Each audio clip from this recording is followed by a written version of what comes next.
नमस्कार, मैं अरदास सिंह, एसोसिएट व्यापक, राजकीय वरिष्ठ माध्यमिक विद्यालय समापना। आज आपके सामने एक वीडियो पेश करता हूँ, जिसमें आज आपको आज की तारीख एक हमारे भारतीय संविधान में, भारतीय इतिहास में एक महत्वपूर्ण तारीख है। 26 नवंबर का हमारे भारतीय इतिहास में बहुत ही योगदान रहा है और इस योगदान के जनक डॉक्टर भीमराव अम्बेडकर, प्रधानमंत्री प्रथम डॉक्टर राजेंद्र प्रसाद व अन्य गणमान्य नेता, जिनके अथक प्रयास से हमारे देश को नया संविधान मिला। इससे पहले आप लोगों को पता होगा कि हम लोग अंग्रेज शासन के गुलाम थे। हमारा जो है पुराना इतिहास हम देखेंगे तो हमारे सामने जो है ना बहुत सी विडंबनाएँ थी। हम खुद लोग शासित नहीं कर सकते थे, हम अपने काम स्वयं नहीं कर सकते थे, हमारे ऊपर तरह तरह के कानून लागू हुए थे। लेकिन भारतीय नेताओं, शहीदों व आम जन के अथक प्रयास, लगातार काफ़ी वर्षों से अथक प्रयास के कारण हमारा जो है देश 14 अगस्त 1947 को आज़ाद हुआ।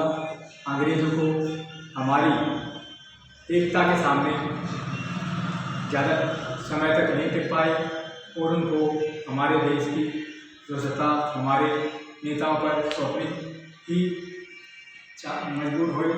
तो जब 14 अगस्त 1947 को भारत के प्रथम प्रधानमंत्री पंडित जवाहरलाल नेहरू ने भारत की लोकतंत्र का तिरंगा झंडा फहराया तो लोगों की खुशियों का ठिकाना न रहा।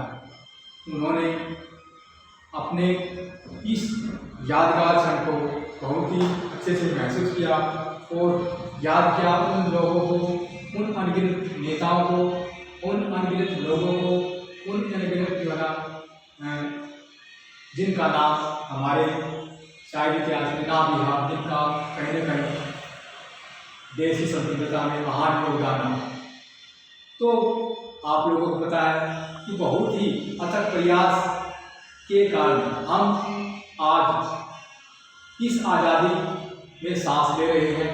हमारा अपना वर्चस्व है, हमारा अपना जो है ना एक नाम है, हमारा अपना संविधान है और इस संविधान की रचना डॉक्टर भीमराव अम्बेडकर व अन्य सहयोगियों द्वारा की गई। लेकिन 26 नवंबर 1949 को इस संविधान को देश के सामने पेश किया गया, पारित किया गया और 26 जनवरी 1950 को इसको पूर्ण रूप से लागू कर दिया गया।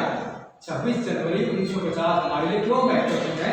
क्योंकि इस दिन जो है हमारा संविधान जो विभिन्न राष्ट्रों के कानूनों से मिलकर तो सबसे लंबा संविधान है हमारे देश का, तो सबसे अच्छा और लंबा संविधान है, जिसको अथक प्रयासों के द्वारा 2 वर्ष 11 महीने 18 दिन में पूरा किया गया।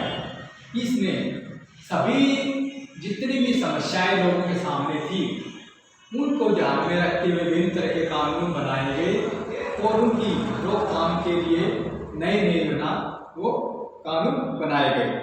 उनका जो पूरा जो है संविधान लिखने की जो है ये प्रक्रिया 2 वर्ष 11 मास 18 दिन में पूर्ण से तैयार हुई। इसमें 299 सदस्य रहे हैं और जिनका पूरी तरह से श्रेय डॉक्टर भीमराव अम्बेडकर को और भारत के प्रधानमंत्री जो थे डॉक्टर राजेंद्र प्रसाद उनको जाता है। तो इस दौरान हमारे संविधान में लगभग 470 अनुच्छेद, 12 अनुसूचियाँ और 25 भागों में विभाजित किया गया है।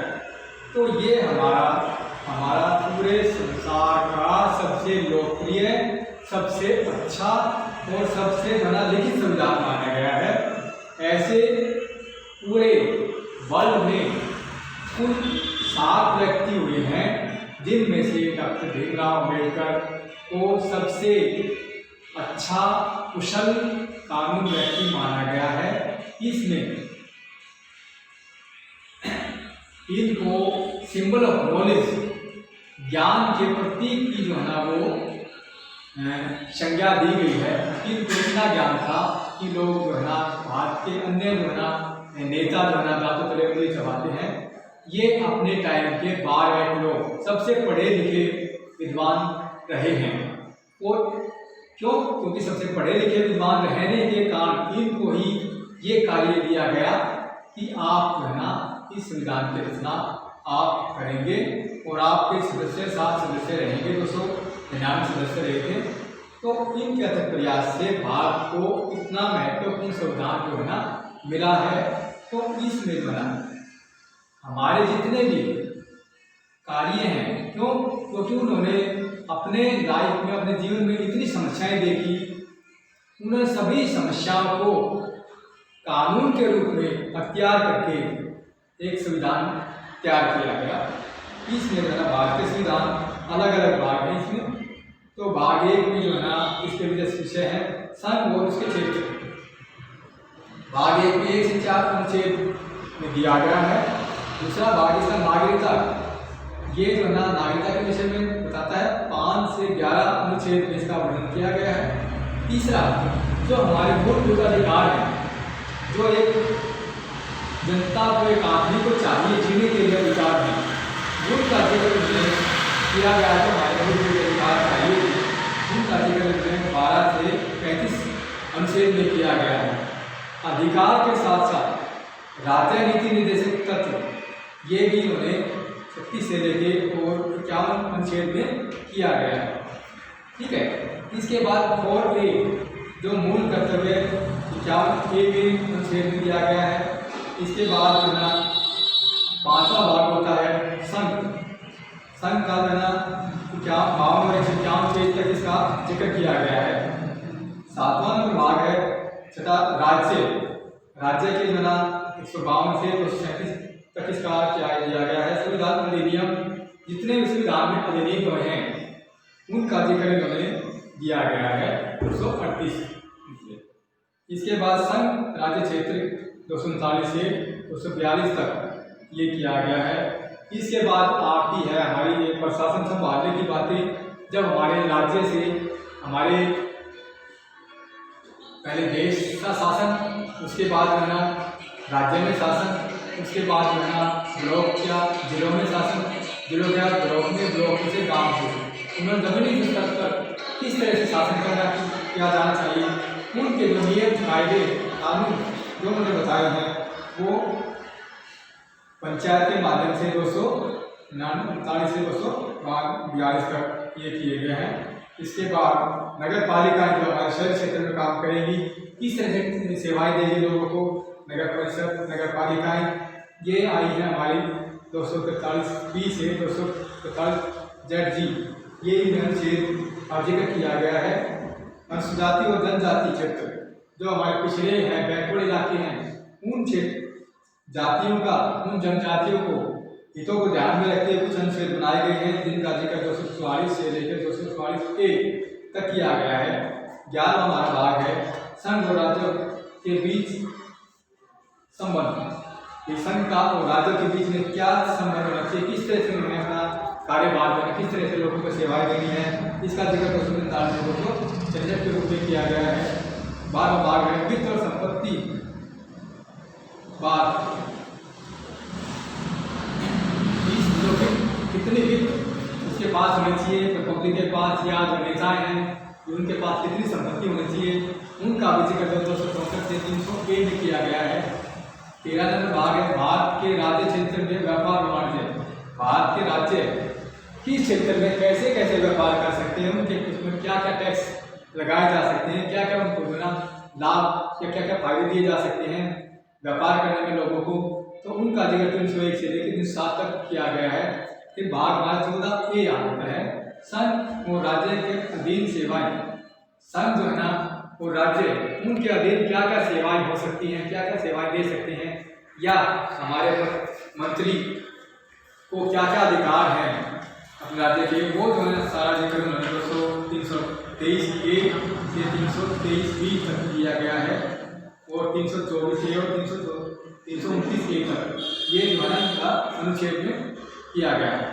निर्वाचन की पब्लिक अपने जो है ना बीच से नेताओं को, अपने प्रतिनिधि को कैसे चुन सकती है, उनके क्या क्या अधिकार हैं, क्या क्या राइट्स हैं और कैसे कैसे अपने मताधिकार का प्रयोग कर सकती हैं।